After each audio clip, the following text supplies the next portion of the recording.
Well, Sniper's going in tonight. We're not just going to drop the tank, we're going to do the whole thing. That Edelbrock carburetor is out of here. First, you got to get the tank out. All right, so the first step to take your fuel tank out, so you got 3 screws here. It is a 9/32 socket. Now that's loose, so you can pull that out, or you can disconnect those 2 lines. There's the filler line and then a vent tube. You can connect those off the tank. I prefer to just drop it this way. And then you've got a total of 8, I believe they're 14mm on the inside down here.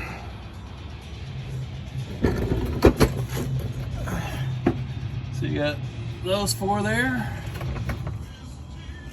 And you got 4 there. And the tank will come down. So I'm gonna do that.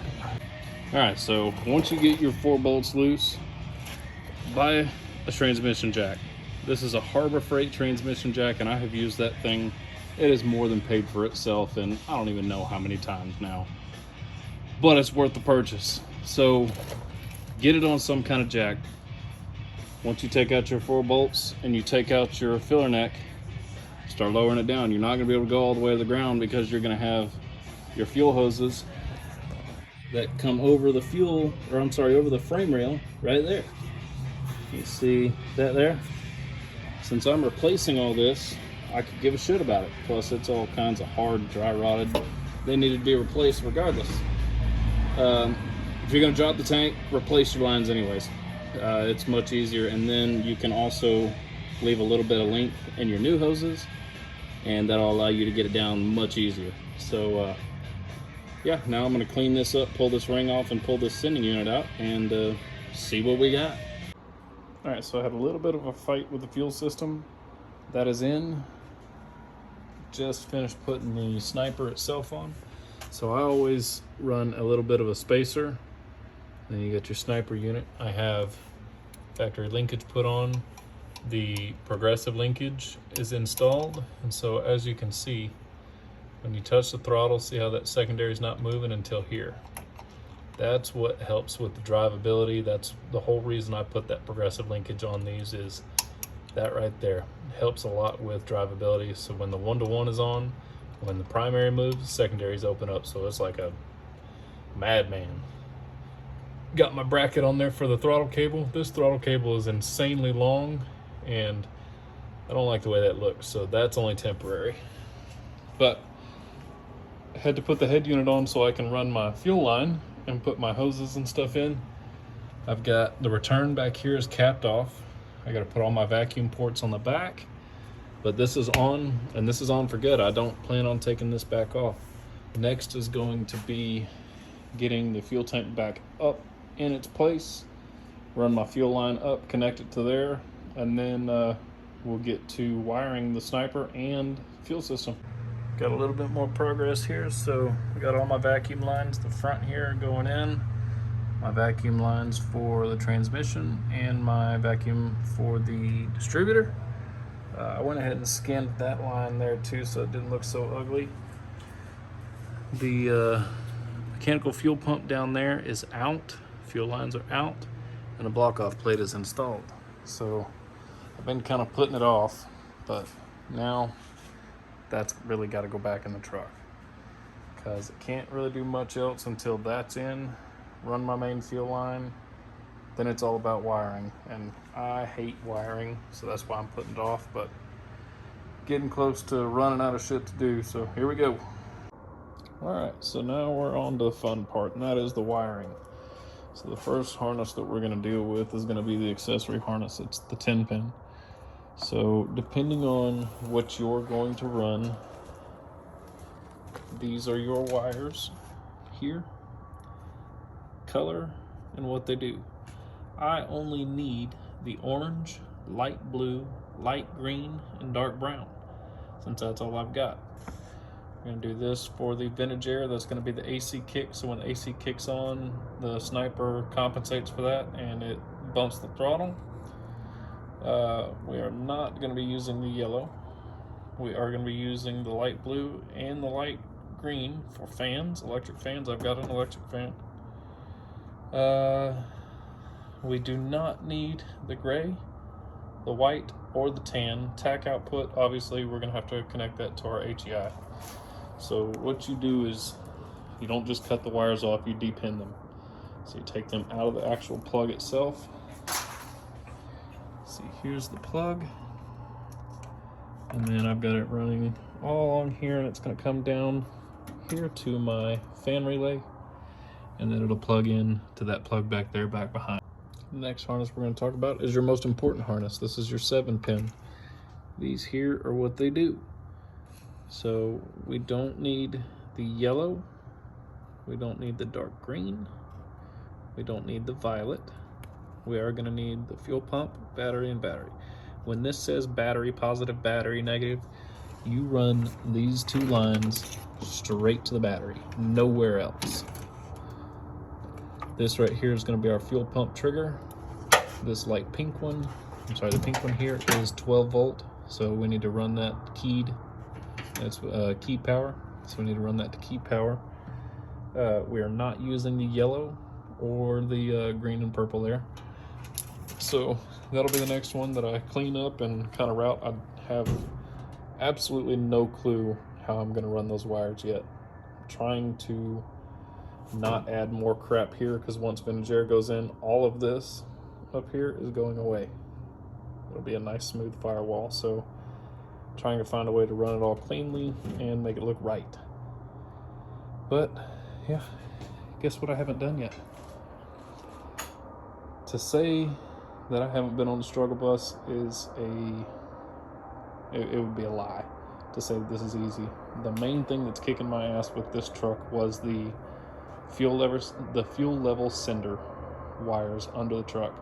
Something is not hooked up correctly in the factory harness, so I ended up having to blow the dash apart, run my own separate fuel level sensor wire from my Dakota Digitals all the way down and back under the truck. And then you also need a dedicated ground from the battery that goes back to that harness for the fuel pump. So almost done with that. I'm about to run the fuel power wire back there. Once that's back there, I can put that harness together, get the tank back under the truck, and then we've got quite a bit of cleanup stuff here. I still need to drill the exhaust and put the O2 sensor in, and yeah, we still got a long way to go, but we're getting there. So I'll check in again in a little bit. All right, well, it's light outside again. So everything under the hood is pretty much done, minus this right here, this sensor. That's the O2 sensor. I got to drill the exhaust and put the O2 sensor down there, but all of my fans are wired in. The main power is run.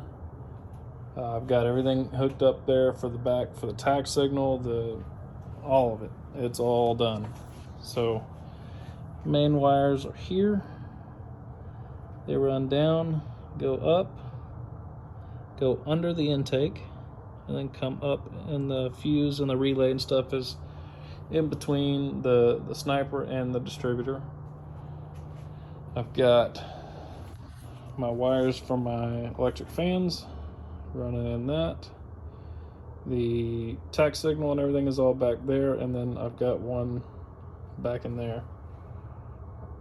But I tried to make this as clean of an install as I possibly could, to where if you saw the truck in person last week and you looked at it tomorrow, you'd never be able to tell that I did anything. So we're getting there. We're almost done.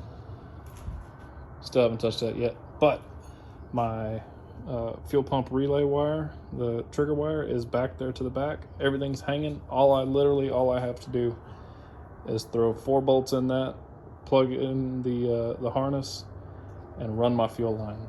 That's all I've got left.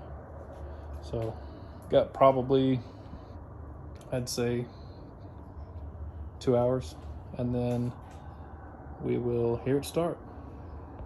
All right, so this is going to be the final spot of this series with the Sniper EFI. So I'm going to walk y'all through how to set up the wizard, and then we'll be done. All right, so I've recorded this a couple times, but keep forgetting I only have 3 minutes, so we're gonna make this quick. Turn your key on for the first time. You're gonna go through this here. Your screen will pop up with the home screen. It'll look like this. You'll select Wizard. And then, so once you get here, you choose whatever sniper system you have. Mine's a 550-511. So hit that, hit next. It's got 8 cylinders. Next. Your engine displacement. 454, save. Whatever you want your target idle speed at. I like 760.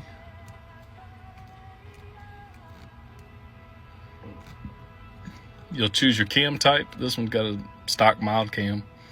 We don't have any power adders. We don't have any of these fancy ignition systems. It's basic HEI, so we'll hit next. And then it'll give you a tune. You hit start and it'll flash it. I'm not gonna do it because I flashed one already. Then it'll tell you to cycle the key, so you'll turn the key off. You'll turn it back on.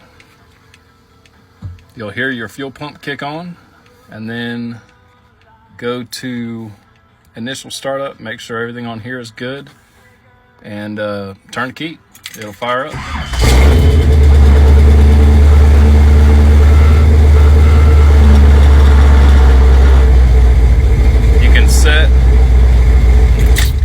You can set up your own displays, whatever gauges you want to see, but that's basically it, man. That is a Sniper EFI system installation. It's awesome. The truck's running outstanding. It fired right up. Got the interior all back together. The reason this install took me so long is I wanted to make it as clean as possible, to where when you open the hood, you can't tell that this thing has EFI. There's no extra wires or anything sticking out. It's all nice and incognito. So we got to pretty this thing up. Everything under here looks ugly, but the truck runs great. So I appreciate everybody watching the series, and look forward to the next one on suspension.